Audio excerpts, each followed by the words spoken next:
اب آج اگر آپ دیکھیے تو یہ ماہ سفر چل رہا ہے اور آج سفر کی 7 تاریخ ہے. سفر کی 7 تاریخ کا مطلب یہ ہو گیا کہ آج ولادت بسعادت امام موسیٰ کاظم علیہ السلام.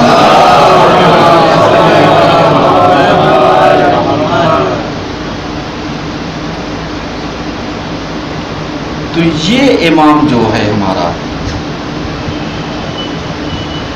اگر دیکھا جائے تو خصوصی طور پر یہ جو ہماری ایشیا کی بیلٹ ہے، جو ایشیا ہم کہتے ہیں، اس میں محرم کی رو میں ہم نے اس امام کی ولادت تک کو کیا کیا؟ بھلا دیا. جبکہ ہونا کیا چاہیے؟ ہونا یہ چاہیے کہ ولادت کے دن ولادت ہونی چاہیے. یعنی آج کا دن جو ہے یہ ہمیں میلاد، یہ ہمیں امام کی ولادت، امام کی خوشی ہمیں کیا کرنی چاہیے؟ منانا چاہیے. کیوں؟ اس لیے کہ ہمارے امام نے ہی ہمیں بتایا. ہمارا شیعہ کون؟ جو ہماری خوشیوں میں خوش اور ہمارے غم میں مغموم ہو. لیکن اتفاقاً اور افسوس کے ساتھ کہنا پڑ رہا ہے کہ ہمارے یہاں 2 مہینہ 8 دن یقیناً ہم غم مناتے ہیں، لیکن اس غم میں اس امام کی ولادت کو ہم نے کیا کیا؟ فراموش کر دیا. اس کو زندہ کرنے کی ضرورت ہے، اس کو بیان کرنے کی ضرورت ہے. آج ذمہ داری یہی ہے یعنی علماء کی کہ اس کی طرف عوام الناس کو متوجہ کرائیں تاکہ اس امام کا حق ضائع نہ ہو. یہ مظلوم امام جو قید خانے میں رہا، ایسا نہ ہو کہ مطلب پوری زندگی گزر گئی اور ہم شیعہ ہونے کے ناطے اس کی ولادت کو بھی ہم بلا بیٹھے. آپ کم سے کم دین کا خیال کیجئے. یعنی مجلس عزا ہو، ایام عزا ہو تو کوشش کیجئے، برپا کیجئے، لیکن امام کے فضائل پڑھیے، امام کے مناقب پڑھیے، امام کی باتیں پڑھیے اور عوام الناس کو بتائیے کہ آج کا دن ولادت کا دن ہے. کوئی ضروری نہیں کہ 2 مہینہ 8 دن اگر ہم روتے ہیں تو اس دن اگر ولادت منا لیں گے تو کم ہو جائے گا. کم نہیں ہوگا. بھائی آپ مدرس برپا کیجیے جیسے کرتے ہیں. مصائب دن میں ہو رہا ہے نہ پڑھیے. یا اگر بہت زیادہ وہ ہے ایک آدھا جملہ پڑھ کر کے ختم کر دیجیے. یعنی ویسے وہ گریا کا ماحول کی مطلب جو یہ خوشی کا وہ کے مخالف ہو، اس سے تھوڑا سا گریز کیجیے. یہ چیزیں کیا ہیں؟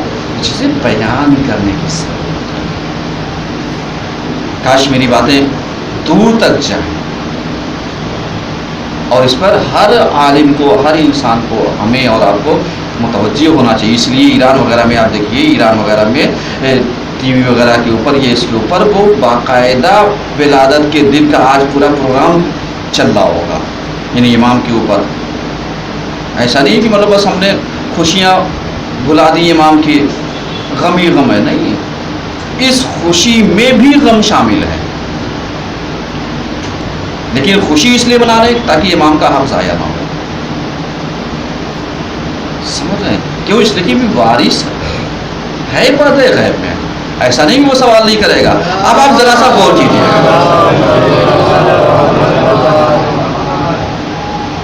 بہت ساری احادیثوں میں جو چیزیں آئی ہیں وہ کیا آئی ہیں؟ وہ یہی آئی ہے کہ جب ہمارا آخری امام ظہور کرے گا اور وہ دین کو پیش کرے گا تو دین کے ماننے والے خود امام کے مخالف ہو جائیں گے اور یہی کہیں گے کہ صاحب ہم تو آپ کے دین کو مانتے ہی نہیں، اس لیے کہ آپ کوئی نیا دین لے کر کے آ گئے ہیں، اس لیے جس پہ ہم چلتے تھے وہ بات ہی اور تھی. اور جو آپ پیش کر رہے ہیں وہ تو ہم سے اور آپ کے دین سے کوئی تال میل ہی نہیں ہے، یعنی ہم مانیں گے ہی نہیں اس چیز کو. آپ غور کر رہے ہیں، یعنی یہ سب چیزیں احادیث میں موجود ہے.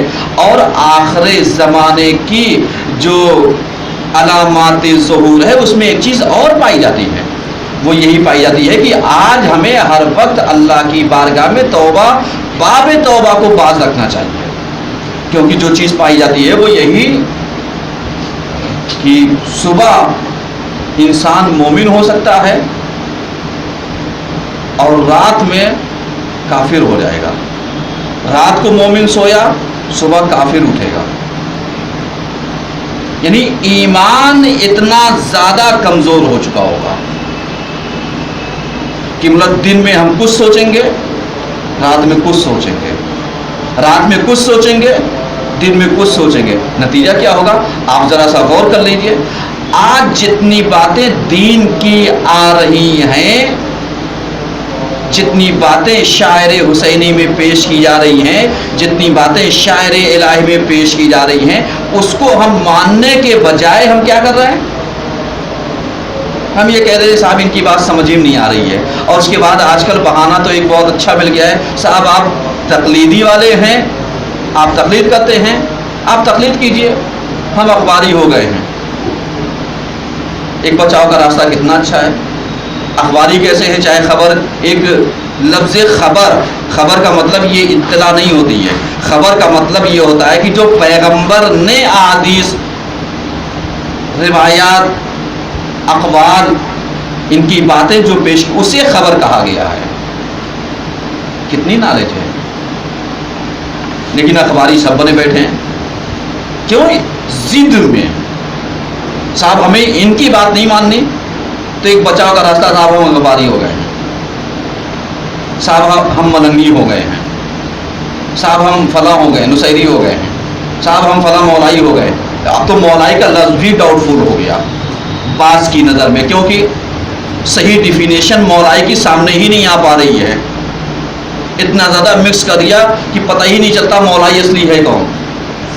آپ غور کر رہے ہیں، یعنی یہ چیزیں ڈسکس کرنے کی ہیں. مثلا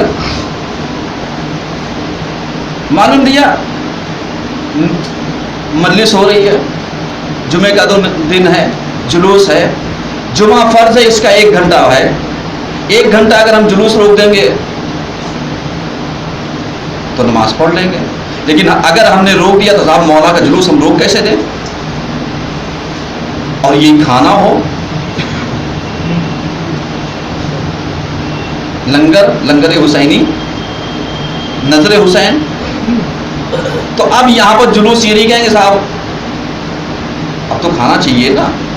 مینٹلٹی ذرا سا سمجھیے گا تاکہ آپ اس چیز کو غور کریں کہ آج ہم جا کہاں رہے ہیں. اور اس کے بعد آدھے لوگ آ جائیں گے نماز پڑھ، آدھے لوگ وہ چلے جائیں گے. اب ایمانداری بتائیے کہ جو تھرڈ آئی ہے، جو غیر مذہب ہے، وہ دیکھ کر کے مولائی کسے کہے گا؟ آیا ان نمازیوں کو، آیا ان عزاداروں کو جو ماتم کر رہے ہیں؟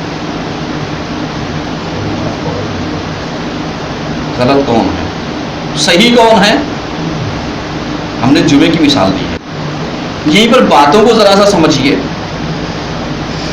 یہ ساری چیزیں کیا ہیں؟ یہ ہمیں سمجھا رہی ہیں کہ ہم جا کہاں رہے ہیں. ہم جا وہاں پر رہے ہیں. مثلا جیسے یہ محرم چل رہا ہے، ایام اعضا چل رہا ہے نا، چل رہا ہے. صاحب ہمارے یہاں کی مجلسیں ہوتی ہیں، تاریخ معین ہے. تاریخ معین تو ٹھیک ہے کہ بھئی ہمارے یہاں مجلس فلاں تاریخ کو ہوتی ہے، لیکن حصہ معین ہو جائے بھئی ہے یا نہیں ہے؟ جیسے بہت سارے لوگوں نے نام رکھ دیا فلاں مجلس کف والی، فلاں مجلس گلاس والی، فلاں مجلس پلیٹ والی، فلاں مجلس بریانی والی، فلاں مجلس شرک. اس کا مطلب کیا ہوا؟ اس کا مطلب مجلس کی ہم نے توہین کر دی. کیونکہ لوگ اس لیے نہیں جا رہے کہ مجلس حسین ہے، لوگ اس لیے جا رہے ہیں کہ صاحب ان کو کپ مل جائے گا، ان کو گلاس مل جائے گا، ان کو لوٹا مل جائے گا، ان کو پیالہ مل جائے گا. تو یہ جو معین کر دیا ہم نے مجلسوں کو، یہ کیا ہوا؟ اب اس کو بھی بعد لوگوں نے شاعر حسینی میں شامل کر دیا. صاحب اگر ہمارے باپ دادا کرتے آئے تھے تو شیرمال بڑھتی تھی تو بٹے گی, بریانی بڑھتی تھی تو بٹے گی. اب بریانی کے علاوہ صاحب آج میرے پاس نہیں ہے, ہم ہو سکتا ہے دال چاول کھلا دیں, ہو سکتا ہے ہم کچھ اور بانٹ دیں, تو یہ نہیں ہو سکتا. یہ کیا ہے؟ یہ جو معین کیا یہ کیا ہے؟ یہ کون سی مینٹالٹی ہے؟ یہ کون سا شاعر حسینی ہے؟ آپ غور کر رہے ہیں؟ تو اس کا مطلب یہ ہوا کہ مجلس کے معیار کو ہم نے تبرکات بنا لیا. آج اس کورونا وائرس پہ, اس مہاماری میں بہتوں کے گھر میں پریشانیاں ہیں, بہتوں کے حالات ناقابل گفتنی ہے, یعنی کہنے کے لائق نہیں ہے, بیان کرنے کے. لیکن صاحب مجلس ہوگی تو شرمال بڑھتی تھی, اب وہ 10,000 کا قرض لے لیں گے شرمال بانٹنے کے لیے. مولا ایسی مجلسوں سے راضی وادی ہونے والے نہیں ہے. لیکن صاحب توہین ہو جائے گی, میرے گھر میں شرمال بڑھتی تھی, نہ بانٹی ہے. آپ کے توان میں ہے, آپ ایک کپ چائے پلا دیجیے, ایک گلاس پانی پلا دیجیے.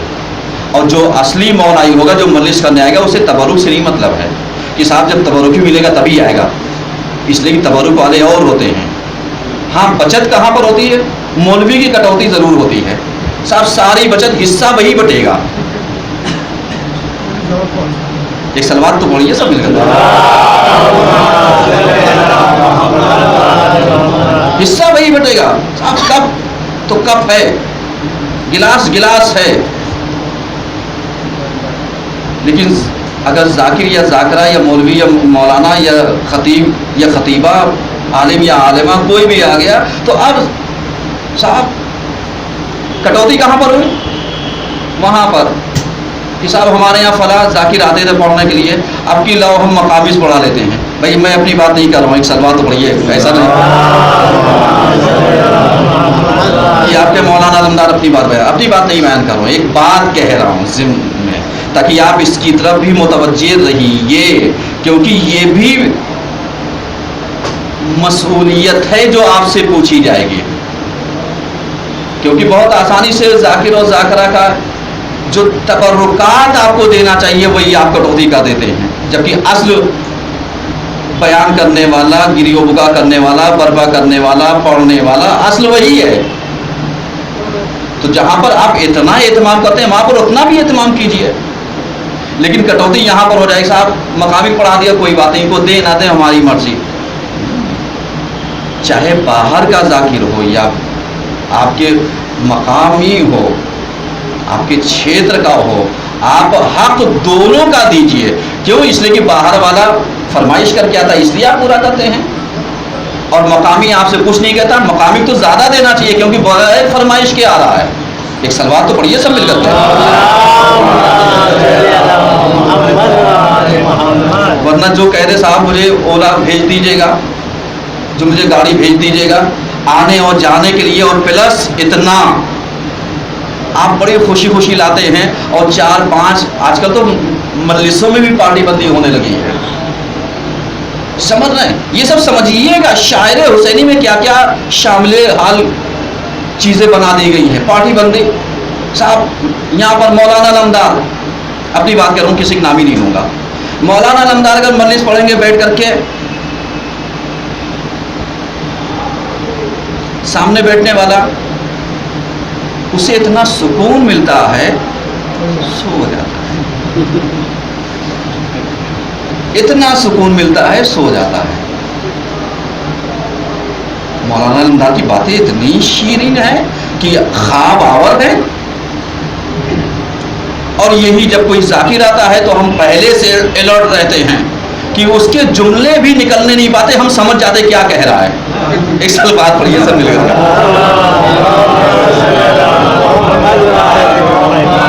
اور نعرہ بھی پارٹی بازی میں لگاتے ہیں, خوب لگائیں گے نعرے, خوب نعرے تکبیر, نعرے رسالت, نعرے حیدری لگائیں گے. کب؟ جب باہر والا آئے گا اس کے بعد کہیں گے دیکھا میری مجلس کتنی اچھی ہو گئی. ایمانداری بتائیے کہ اچھی اور بری کا معیار آپ نے یہ مشخص کر دیا کہ صاحب جس کی مجلس میں زیادہ نعرے لگ گئے, زیادہ سلوات ہو گئی, جبکہ